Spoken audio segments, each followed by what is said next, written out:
যুদ্ধ হচ্ছে বিদেশে, অভাব বাড়ছে বাংলাদেশে।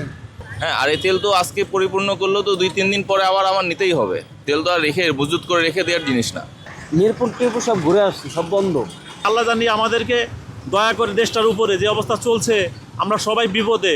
তেল তো অন্য আছে, মজুদ আছে, তাইলে অনে আমাদের এত কষ্ট কেন, বা অনে আমাদের এত হরানি কেন? আধা ঘন্টা থেকে 45 মিনিট তো হয়ে গেছে দাঁড়ানো। তেল পাচ্ছেন না এর আগে না, আমি কখনো যাইনি, মানে তেল নিতে যাইনি। তেল নিতে এখনই আসলাম, আমার গাড়ি তেল শেষ বলে আসছি। কিন্তু এখানে অনেকে আছে যাদের গাড়িতে তেল আছে, ফুল করার জন্যই আসছে আর কি, বিভিন্ন জায়গাতে। এখন তো কতটুকু তেল দিচ্ছে তাও তো জানি না। না, এভাবে তো নেওয়ার আসলে প্রয়োজন নাই আমার মনে হয়। তেল যতটুকু আছে মানুষ নর্মাল ওয়েতে তেল নিলেও তো হয়ে যায়। কিন্তু তেলের সংকটটা বাড়বে এই জন্য যে আমরা যেভাবে তেল নিচ্ছি, কারণ তেল থাকা সত্ত্বেও আমরা তেল পরিপূর্ণ করার চেষ্টা করতেছি। হ্যাঁ, আর এই তেল তো আজকে পরিপূর্ণ করলেও তো 2-3 দিন পরে আবার আমার নিতেই হবে। তেল তো আর রেখে মজুত করে রেখে দেওয়ার জিনিস না।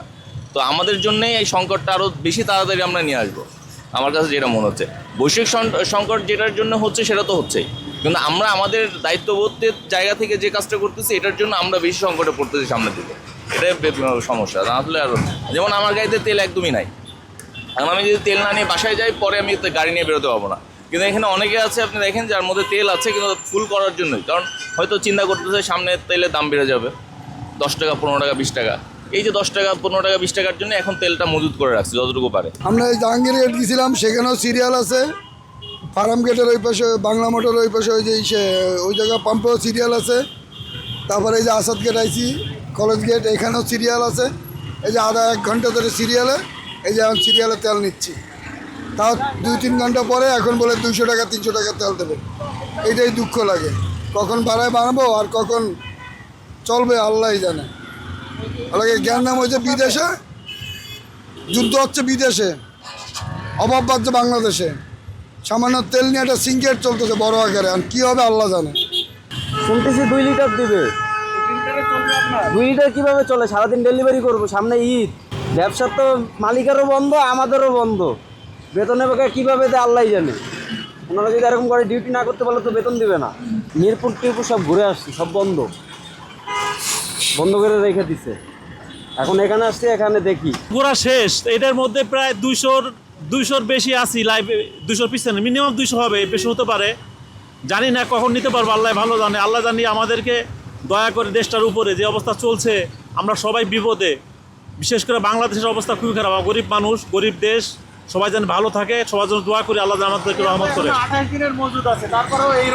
এরকম সংকট করে যা শুনতেছি, অনেকেই নাকি গাড়ি নিয়ে এসে আগে মজুত করে ফেলছে, অনেকে নিয়ে মজুত রাখতেছে। কেন রাখতেছে জানি না। সবাই যদি যা যতটুকু দরকার দিত তাহলে এরকম ক্র্যাশ হতো না। আমরা তো বাঙালি, আমরা আগে নিজেরটা বুঝি, দেশ বুঝি না। এটাই আমাদের বড় সমস্যা ভাই। এখন এখানে তো 2 লিটার করে দিচ্ছে, এতে আপনার হবে কি না?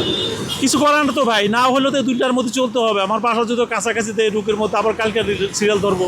এইভাবে যতটুকু পারি ভাই, কিছু করার তো নাই।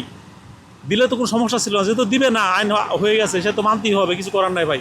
এই বউ বাচ্চা নিয়ে যে বাসায় দাঁড়ায় রয়েছে, তারপরে ভাবি দাঁড়ায় রয়েছে, বাচ্চা লইয়া অনেকক্ষণ দাঁড়ায় রয়েছে, তেল পাইতেছি না, সিরিয়াল। আর আমাদের দেশটার ভিতরে কি হইলো বুঝলাম না। দেশে দেখার মতো কেউ নাই, তেল তো অন্য আছে, মজুদ আছে, তাইলে অনে আমাদের এত কষ্ট কেন, বা অনে আমাদের এত হরানি কেন? এটি দেখার মতো কি কেউ নাই? এটা তো দেখা উচিত, প্রশাসনের দেখা উচিত যে তেল কই গেল বা কি হইতাছে। বাংলাদেশের তেল যদি মনে করেন যদি বাইরে পাচার হয় কিনা, এটিও তো দেখা উচিত। নাইলে আমাদের তেল গেল কোথায়? এই মাত্র যুদ্ধ লাগলো 5 দিন বা 7 দিন হইলো, এর বেশি তো না। তাহলে এর মধ্যে দিয়ে আমাদের সংকট হয়ে গেল 5-7 দিনের ভিতরেই। এটা কোনো নিয়ম হইলো, বা এটা কোনো দেশের কোনো একটা হইলো বলেন? না, এর আগে আমি কোনো পাম্পে যাইনি, পাম্পে আমি সিরিয়ালে দাঁড়াইছি। কারণ একটা পাম্পে এরকম সিরিয়াল, প্রতিটা পাম্পে এরকম সিরিয়াল। তেল দিতেছে মাত্র 2 লিটার, কিন্তু তারপরে মনে করেন বলতেছে তেল নাই, দাম বাইরে গেছে মনে করেন যে অনেক জায়গায় আছে মনে করেন দাম বেশি, 15 টাকা 20 টাকা বেশি যদি আউটে কিনতে যায়। আর এদিকে কিনতে গেলে মনে করেন 2 লিটার পাইলেও মোটামুটি চলতে পারো ওই আগের দামে, কিন্তু তেলই তো নেই। তারা বলতেছে যে কোনো তেলই নেই বাংলাদেশে, বলে তেলই নেই, তেল শেষ। এত তাড়াতাড়ি তেল শেষ হইলো কীভাবে? আমার প্রশ্ন এটা। বাংলাদেশ সরকার এটা একটু দেখুক, তার কাছে আমরা আকুল আবেদন জানাই, সেটা দেখুক যে তেল কোথায় গেল। আমি গিয়েছিলাম আপনার শাহবাগের ওই মানে স্টেশনে, কিন্তু ওখানে তেলটা মানে বলছে যে নাই, কিন্তু আছে কি তা এটা আমি বলতে পারবো না। আমি আবার ওইখান থেকে ঘুরে 6-7 কিলোমিটার ঘুরে এখানে আসলাম, এসে এখানে তেলটা পাইছি।